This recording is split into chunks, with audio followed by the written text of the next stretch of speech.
75 ವರ್ಷ ಇದು ಬಿಜೆಪಿನಲ್ಲಿ ಒಂದು ರೀತಿ ರಿಟೈರ್ಮೆಂಟ್ ಏಜ್. ಈ ಒಂದು ನಿಯಮ ಶುರುವಾಗಿದ್ದು 2014ರಲ್ಲಿ ಪ್ರಧಾನಿ ನರೇಂದ್ರ ಮೋದಿ ಅವರ ನೇತೃತ್ವದಲ್ಲಿ ಕೇಂದ್ರದಲ್ಲಿ ಬಿಜೆಪಿ ಆಡಳಿತಕ್ಕೆ ಬಂತಲ್ಲ, ಆಗಿನಿಂದ ಈ ನಿಯಮ ಜಾರಿಯಲ್ಲಿದೆ. ಯಾವ ರೀತಿಯಾಗಿ 2014ರಲ್ಲಿ ಮೋದಿ ನೇತೃತ್ವದಲ್ಲಿ ಕೇಂದ್ರದಲ್ಲಿ ಬಿಜೆಪಿ ಸರ್ಕಾರ ಬರ್ತಾ ಇದ್ದ ಹಾಗೆ ಒಂದು ನಿಯಮವನ್ನ ಅವರು ಮಾಡ್ಕೊಂಡ್ಬಿಟ್ರು. ಯಾರಿಗೆ 75 ವರ್ಷ ಆಗಿದೆಯೋ ಅವರು ಯಾರಿಗೂ ಕೂಡ ಮಂತ್ರಿ ಮಂಡಲದಲ್ಲಿ ಸ್ಥಾನವನ್ನ ನೀಡುವುದಿಲ್ಲ.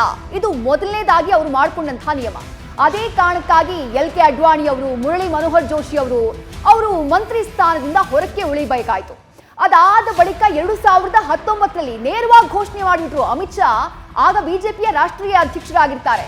ಅವ್ರು ಹೇಳ್ತಾರೆ, ಯಾರಿಗೆ 75 ವರ್ಷ ಆಗಿದೆಯೋ ಅವರಿಗೆ ಈ ಚುನಾವಣೆಯಲ್ಲಿ ಅಂದ್ರೆ 2019ರ ಲೋಕಸಭಾ ಚುನಾವಣೆ ಏನಿದೆ ಅದರಲ್ಲಿ ಕಂಟೆಸ್ಟ್ ಮಾಡುವುದಕ್ಕೆ ಪಕ್ಷದಿಂದ ಟಿಕೆಟ್ ಅನ್ನ ಕೊಡ್ಲಾಗೋದಿಲ್ಲ ಅನ್ನುವಂಥ ಅನೌನ್ಸ್ಮೆಂಟ್ ಅನ್ನ ಮಾಡ್ತಾರೆ. ಆಗ ಮುರಳಿ ಮನೋಹರ್ ಜೋಶಿ ಹಾಗೆ LK ಅಡ್ವಾಣಿ ಅಂತವರು ಪಕ್ಷವನ್ನ ಕಟ್ಟಿ ಬೆಳೆಸಿದಂತಹ ಹಿರಿಯ ನಾಯಕರು, ಅವರನ್ನೇ ಟಿಕೆಟ್ ನಿಂದ ವಂಚಿತರನ್ನಾಗಿ ಮಾಡಲಾಗುತ್ತೆ. ಈ ಒಂದು ನಿಯಮ ಬಹಳ ಸ್ಟ್ರಿಕ್ಟ್ ಆಗಿ ಬಿಜೆಪಿನಲ್ಲಿ ಪಾಲನೆ ಮಾಡ್ಕೊಂಡು ಬರಲಾಗ್ತಾ ಇದೆ. ಯಡಿಯೂರಪ್ಪ ಅವರನ್ನ ಕೂಡ ಕಳೆದ 1 ವರ್ಷದ ಹಿಂದೆ ಮುಖ್ಯಮಂತ್ರಿ ಸ್ಥಾನದಿಂದ ಕೆಳಗಿಳಿಸಿದ್ದು ಕೂಡ ಅದೇ ಕಾರಣಕ್ಕಾಗಿ. ಪಕ್ಷ ಸಂಘಟನೆಯ ಜವಾಬ್ದಾರಿಗಳಿಗೆ ಮಾತ್ರ ಇಂತಹ 75 ವರ್ಷ ಮೇಲ್ಪಟ್ಟ ಹಿರಿಯ ನಾಯಕರನ್ನ ಸದ್ಯಕ್ಕೆ ಪರಿಗಣನೆ ಮಾಡಲಾಗ್ತಾ ಇದೆ.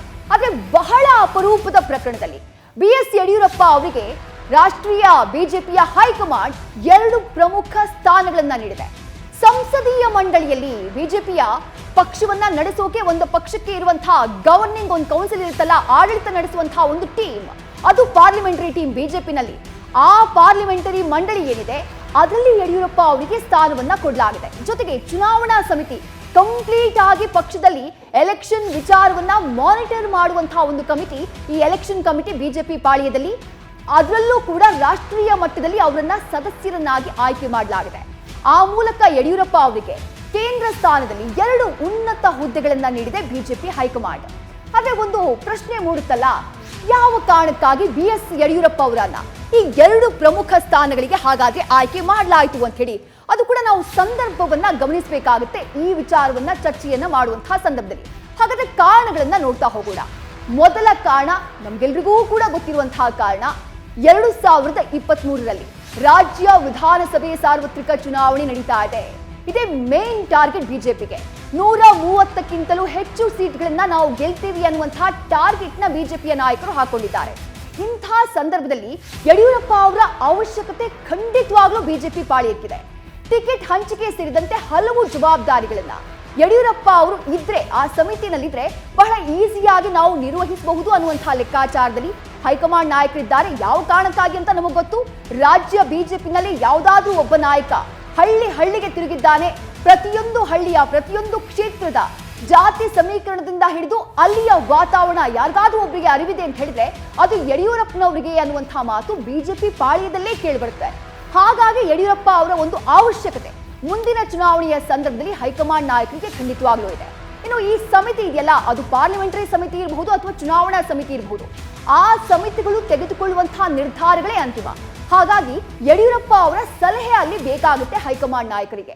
ಇನ್ನು ಬಹಳ ಪ್ರಮುಖವಾಗಿ ವೀರಶೈವ ಲಿಂಗಾಯತ ಸಮುದಾಯದ ಮತಗಳ ಗಾಳ, ಇಲ್ಲಿ ನಾವು ಒಂದು ವಿಚಾರವನ್ನ ಪ್ರಸ್ತಾಪ ಮಾಡಲೇಬೇಕು. ಯಾವಾಗ ಯಡಿಯೂರಪ್ಪ ಅವರನ್ನ ಮುಖ್ಯಮಂತ್ರಿ ಸ್ಥಾನದಿಂದ ಕೆಳಗಿಳಿಸಲಾಯಿತೋ ಆವತ್ತಿನಿಂದ ಇವತ್ತಿನವರೆಗೂ ಕೂಡ ಕಾಂಗ್ರೆಸ್ನ ಪ್ರತಿಯೊಬ್ಬ ನಾಯಕ ಟಾರ್ಗೆಟ್ ಮಾಡಿದ್ದು ಇದೇ ಪಾಯಿಂಟ್ ಅನ್ನ.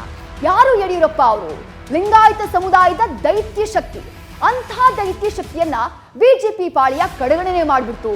ಹೈಕಮಾಂಡ್ ನಾಯಕರು ಮೂಲೆಯಲ್ಲಿ ಕೂರಿಸ್ಬಿಟ್ರು. ಲಿಂಗಾಯತ ನಾಯಕನಿಗೆ ಅವಮಾನ ಮಾಡಿಬಿಟ್ರು. ಆ ಮೂಲಕ ಲಿಂಗಾಯತ ಮತಗಳ ಬುಟ್ಟಿಗೆ ಕೈ ಹಾಕುವಂತಹ ಪ್ರಯತ್ನವನ್ನ ಕಾಂಗ್ರೆಸ್ ಪಾಳ್ಯ ಸತತವಾಗಿ ಮಾಡ್ತಾ ಇರುವಂಥದ್ದು ಬಿಜೆಪಿ ನಾಯಕರ ಕಣ್ಣಲ್ಲಿದೆ, ಅವರ ಗಮನದಲ್ಲಿದೆ. ಹಾಗಾಗಿನೇ ಇಂಥದ್ದೊಂದು ಮಹತ್ವದ ಹೆಜ್ಜೆ. ವೀರಶೈವ ಲಿಂಗಾಯತ ಸಮುದಾಯದ ಮತಗಳನ್ನ ಹಿಡಿಯೋದಕ್ಕೆ ಅಥವಾ ಆ ಮತಗಳು ಚದುರಿ ಹೋಗದಂತೆ ನೋಡ್ಕೊಳ್ಳೋದಕ್ಕೆ ಯಡಿಯೂರಪ್ಪ ಅವರಿಗೆ ಇಂಥದ್ದೊಂದು ಮಹತ್ವದ ಸ್ಥಾನವನ್ನ ನೀಡಿದೆ ಹೈಕಮಾಂಡ್. ಇದು ಕೂಡ ಒಂದು ಬಹಳ ಪ್ರಮುಖವಾದಂತಹ ತಂತ್ರಗಾರಿಕೆ ಅಂತ ನಾವಿಲ್ಲಿ ವಿಶ್ಲೇಷಣೆ ಮಾಡಬೇಕಾಗುತ್ತೆ. ಇನ್ನು BSY ವೀರಶೈವ ಸಮುದಾಯದ ಪ್ರಶ್ನಾತೀತ ನಾಯಕ, ನಾನು ಆಗ್ಲೇ ಹೇಳಿದೆ, ಒಂದು ದೈತ್ಯ ಶಕ್ತಿ ರಾಜ್ಯದಲ್ಲಿ.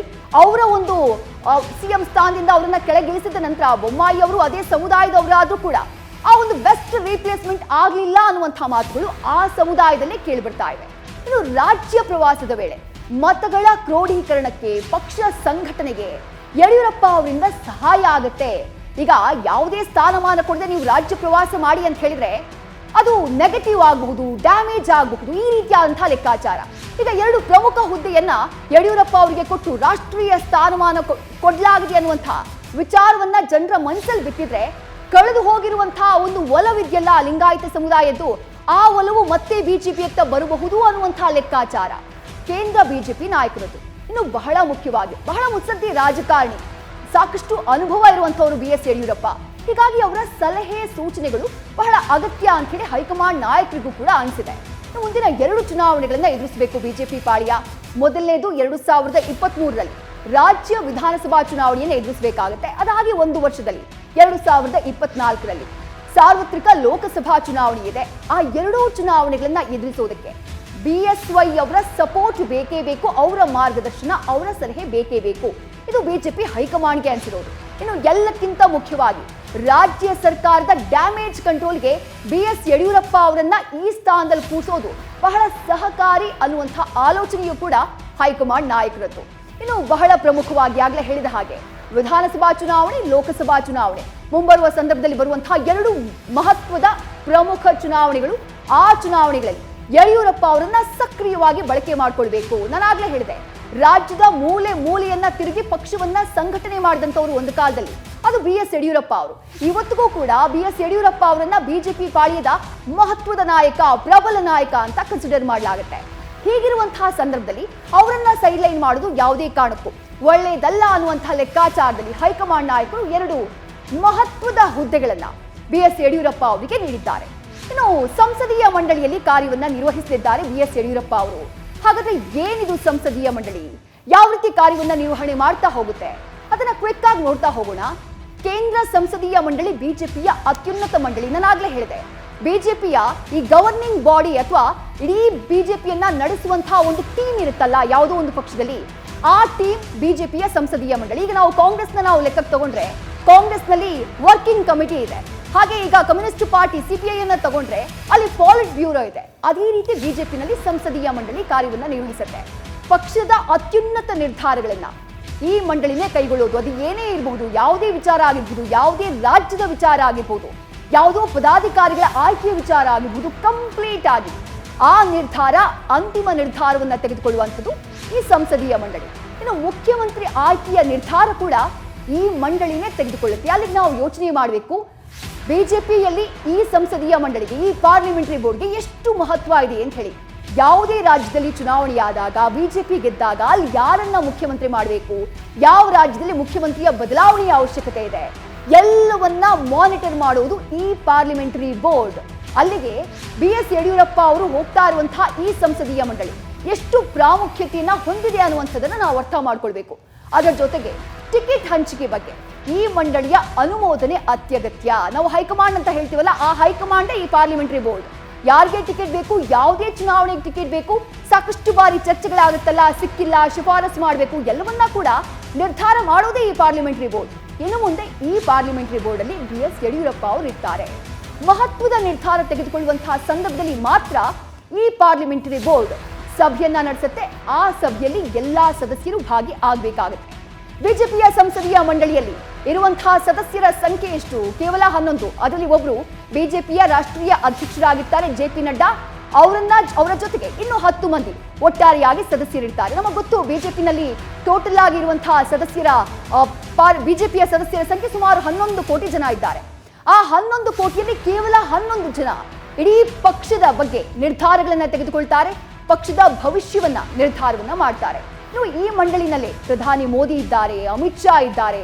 ಹಾಗೆ ರಾಜ್ಯದಿಂದ BS ಯಡಿಯೂರಪ್ಪ ಅವರನ್ನ ಆಯ್ಕೆ ಮಾಡಲಾಗಿದೆ. ಜೊತೆಗೆ ಕೇವಲ BS ಯಡಿಯೂರಪ್ಪ ಮಾತ್ರ ಅಲ್ಲ, BL ಸಂತೋಷ್ ಅವ್ರಿಗೂ ಕೂಡ ಈ ಸಮಿತಿಯಲ್ಲಿ ಸ್ಥಾನವನ್ನ ಕೊಡಲಾಗಿದೆ. ಹಾಗೆ ದೇವೇಂದ್ರ ಫಡ್ನವೀಸ್ ಅವರು ಕೂಡ ಈ ಒಂದು ಸಂಸದೀಯ ಮಂಡಳಿಯಲ್ಲಿ ಇದ್ದಾರೆ. ಇದು ಸಂಸದೀಯ ಮಂಡಳಿ ಯಾವ ರೀತಿ ಕಾರ್ಯವನ್ನ ನಿರ್ವಹಿಸುತ್ತೆ ಅಂತ ಹೇಳಿ.